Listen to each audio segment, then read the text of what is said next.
Hey, this is Jason Kanigan, and somehow this is my 3,000th post. I can't believe it. The last 2 years have gone by really fast, and so I thought a little bit about what I would like to share on this 3,000th post, and what I've come up with is this tool that will help you reduce the resistance you get from prospects, especially on price. If you've ever had them say that knee-jerk reaction, oh, that's too much, then this is really going to help you out. And also find out really quickly whether this prospect qualifies to work with you or not. I mean, if the problem is too small and they don't want to deal with it because it's not worth it, or you don't want to deal with it because the reward for taking care of it is just an insignificant amount of money for you, that would be good to know in the first few minutes of talking to this prospect, right? So that's what we're going to learn here in this tool, which is called Monetizing the Problem.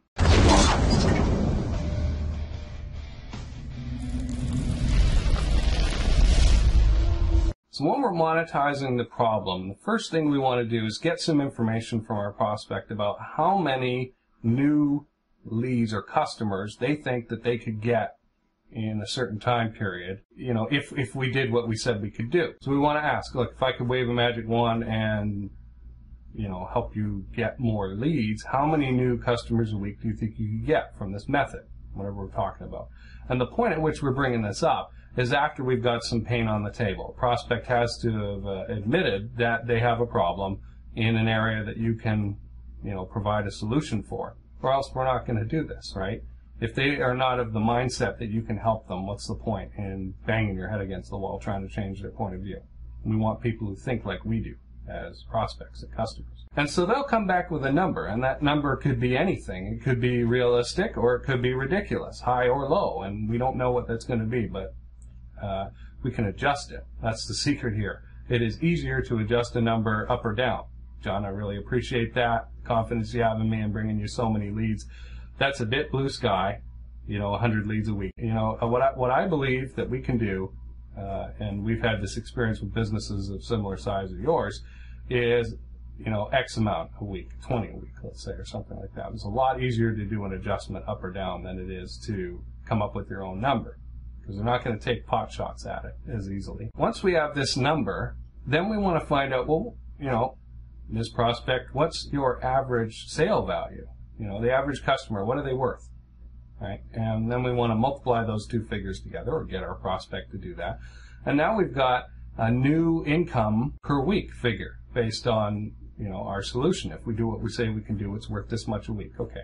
Or a month, let's say. We could do any time period. But we want to multiply this out over a year now. So we could do it over 52 weeks, or we could do it over 365 days, or 12 months, or whatever, right? But total it out to a year, because there's two reasons for this. One, that is as far as most people's mentality can really visualize. You know, if you're doing high-end work on websites and stuff, you know, from my past, custom database solutions, websites not to manage student records for colleges and universities, I was able to get them to go out like 4 years for payback here. And this is important. The bigger you can make this number, the better.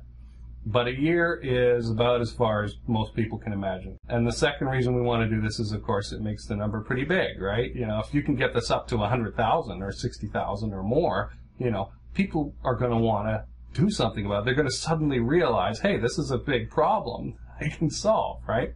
And that's going to lead to the second thing, which is, you know, we're going to ask now how much they would pay for it. And odds are this is going to be a much higher figure than you're used to getting, because they're going to base it off of this new revenue figure, right? Which is what they're thinking of now. They're not thinking of 5,000 a month. They're thinking of 60,000 a year, you see? All right? So based on that figure, what would you think the investment would be to reach that point, Mr. Prospect? And they'll give you a figure. And if you're used to doing mobile websites for $600 and they're telling you, you know, hey, 6,000 is good, or 5,000 or whatever, you know, I'd invest $1 to make 10 all day long. They probably will too. Are you happy to do the work for this price, this, you know, $5,000, $6,000 rather than 600? Of course, right? And there's far less resistance here. There's not going to be as much resistance because they've seen the value of it already. So now that we know that what they would pay for it, we want to find out, can they afford it? Now, okay, well, that 5,000 or 6,000, is that a lot of money for you? I mean, you're right in there with projects of this size. I think we're right on budget there. is that a number that you can actually come up with? Okay, just straight out ask it like that. If they can't, they will tell you all sorts of things. And suddenly you'll hear all about the backstory of their business and their relationships and all that. They'll be telling you things that 4 minutes ago you wouldn't believe that they would ever open up and tell you about. But now, if there is an issue, they'll spill all their guts on the table, and believe you me, you'll know when to walk away. Wow, ooh, sorry to hear about that. Sounds like we're not a fit right now. Let me call you back in 6 months and see if anything's changed, okay? And we'll find out whether this is a good idea then, all right? Sounds good. Thanks a lot. That's how fast you can get off a call if it goes into the danger zone.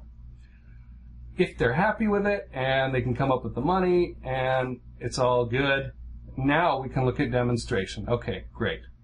We can move into that presentation phase now because they value it. We know they value it. We know how much they'll pay for it. We're happy with the budget figure, the investment figure. If you're not happy with what they say, they want to pay $500 for a $60,000 return, I'd laugh at them and say, look, John, a $500 investment for a $60,000 return, are you serious? You want to rethink that one again? And see what they come up with. Or you could say, well, appreciate that. Everybody wants a good deal. And here is a good deal. Typical projects of this size run between this range, X amount of money and Y amount of money, right? And see their reaction to that. But again, you're far less likely to get any resistance with this method than with, just popping up with your price, right? Without any of this background at all. And at this point, we want to move into our demonstration phase, which would be showing them what they want to be shown. And now you're really close to a sale, right? And you're not going to be arguing about price at the end. So I know this has been useful for you. Get out there and use it. Make it your own. Figure out your own wording for it. And this will help you make a lot more sales.